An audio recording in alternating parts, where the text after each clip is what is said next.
Sounds like an oxymoron to me. Lazy, stay-at-home mom. Doesn't exist. Lazy, stay-at-home mom. He is accusing his wife of being a lazy, stay-at-home wife. And this dude is just at the end of his rope here, and he needs advice on exactly how to handle it. If you hear something in here you want to get involved in, you could always call us at 1-855-BERT-SHOW. Hi, Bert Show. I am a 26-year-old guy and need advice on how to deal with my 21-year-old wife. We have 2 kids, a 2-year-old son and a 10-month-old daughter. My wife is a stay-at-home mom, and I work with EMS. When I'm at work, my wife is always laying down in bed doing nothing. So whenever I'm at work, my son is in his high chair and my daughter is in her playpen watching TV. She calls me all day when I'm at work. I always ask where the kids are, and she tells me right where they are, and she says she needs rest and sleep. But I tell her all the time that they are in the same places all day, every day, and they need to get up and run around, play, and be kids. When I am home, I always let the kids run around the house and play and take them outside to have fun. But when I'm not there, they are in their high chair or playpen, and I'm sick of it. Also, whenever I get off from work, I am the one having to clean the house and wash the kids while she is laying down, or when I'm cleaning, she comes out the room and sits on the couch to watch me clean in the house like she is supervising me clean, and I'm tired of it. I work all day and all week, and she's a stay-at-home mom. She does not work, and she does not drive at all. I'm trying to figure out if this is normal or what cause I am always stressing on what to do next. I don't want to leave her because I love her a lot, but I'm tired of the laziness around the house, and with her being a stay-at-home mom, I'm wondering if this is okay for a stay-at-home parent to do. Bert Show, help, please. Okay, so let's just assume what this dude is reporting is accurate, okay? I think what he is looking for, and I have been guilty of this too, is not knowing how to soft launch into a very serious conversation. So my fear of not choosing the right words initially makes me put off and put off and put off having the conversation until I talk myself out of having the conversation, and then it ends up blowing up on me way later. I think he labeled this email wrong because I don't think it should be lazy stay-at-home mom. I think it should be depressed stay-at-home mom, because this is what it, like, I mean, reading this and seeing what my husband has gone through as a stay-at-home dad, a lot of people on the outside looking in can confuse lazy for depressed. And if she's staying in bed all the time and can't muster up any energy to do anything, that doesn't sound lazy to me. That sounds depressed. Cassie agrees with you? Yeah, I am. My first child is 2 years and 7 months old, and I am just now starting to feel like myself again, like from before I was pregnant with her. And the thing is, like, I think it's all about, you have to have a little bit of background info, because I commiserate with him. That is really hard, what he's going through, and having to shoulder all of that is a lot for one person. But when you have a child, there's something called matrescence. Matrescence is like adolescence, but for mothers. And like in our society, the focus is always on the child. But what this is, it's a term coined by a medical anthropologist back in the 70s named Dana Raphael, I think. And basically, it's a change in your life. So you're going to feel changes in your body, in your psychology. You're going to have changes in your peer groups, your job, your career, and big philosophical questions about how you handle life. I mean, my perspective has changed completely since having kids.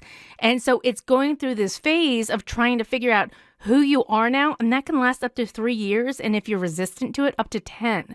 So for me, like, I finally had to sit down one day and I was like, I'm trying to make my children and my life with children fit into the life of who I was before. And it doesn't work that way. And I had to completely recalibrate and readjust how I did things every day, how I thought of stuff, and adjust to a new life. You're not just adding kids into it, it's a whole new life that you are creating and crafting.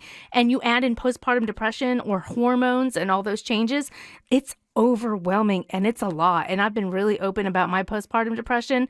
I was the same way. I didn't want to clean. I didn't want to get up. I spent nights crying. I didn't want to be here because I couldn't handle all of the changes, and I felt like I had no one who would understand. I feel like what has helped me in situations like these, instead of, like, it's okay to have these concerns that he has, but I think it's important to just go into the situation being more understanding than accusatory, and really, like, asking questions to try to figure out exactly where she is and what she's going through and what her perspective is. And once you've done that, I think there's like a way where you can start to kind of intertwine your concerns in there as well, and then try to reach some middle ground as opposed to just going at her without knowing what she's really going through. Okay, so let's run through the words to use if you take what you guys are saying and you're attacking this more, or you're approaching it actually with a lot of empathy and a lot of kindness.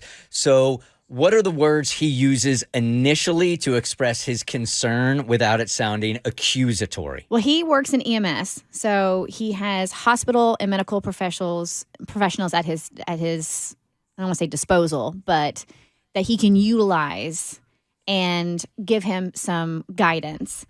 As far as having a conversation with her and confronting this, I would come from a place of concern and be like, "Hey, I've noticed some things lately that have me a little concerned, and I want to ask, are you okay?" Like what? What are you saying? What do you mean? You seem, and I know we have 2 young kids, and you seem really tired. And Yeah, I got 2 kids. Of course I'm tired. well, what can we do to remedy that? Why don't you stay home with the kids more? Well, I have to work. How do I get more sleep? What do you mean? Of course I'm tired. Okay, I have to work and to help pay the bills. So I'm coming from a place of love, and I want to make sure that you're okay. So what can we do here to make sure you're taken care of, so we can take care of the kids together?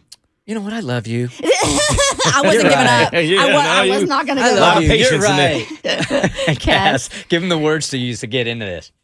If you do feel like, because it is a very sensitive subject, especially if a mom feels like she's being called a bad mom, you feel like it's not going to be taken well, one thing you can say is you can fudge the truth and lie a little and say, "Hey, I'm having some trouble coping with being a new parent and dealing with our 2 kids. I'd really like to sit down and talk to a therapist, and I'm wondering if you'll join me in the sessions to help me be a better parent." So then the focus is on you, but she's going to be in the sessions as well, and it gives her a platform to start talking about stuff. Or it gives a therapist a platform to start noticing red flags, and they can bring it up as well. But the focus is on you, and your partner is helping out. That's really good. Hey, we'll call you Eric, and you're on the Voice Disguiser. Good morning. Hey, morning. How are you guys? Good, thank you. Okay, so I'm going through the same exact thing right now.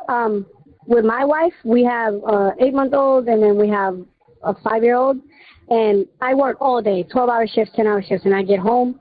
I clean the house, I take care of the dogs, I take care of the baby at night, and I'm barely sleeping, and there was one day where I just boiled over, and I was like, I am done, like I am frustrated. I just walked out the house, and I left, and when I came back, she was crying and stuff like that, and then we had the conversation. That was the only way we had the conversation after me boiling over, and I don't want this guy to boil over. He just has to sit her down and have a conversation, be like, "Hey, I'm feeling like this, I'm feeling like this. How are you feeling?"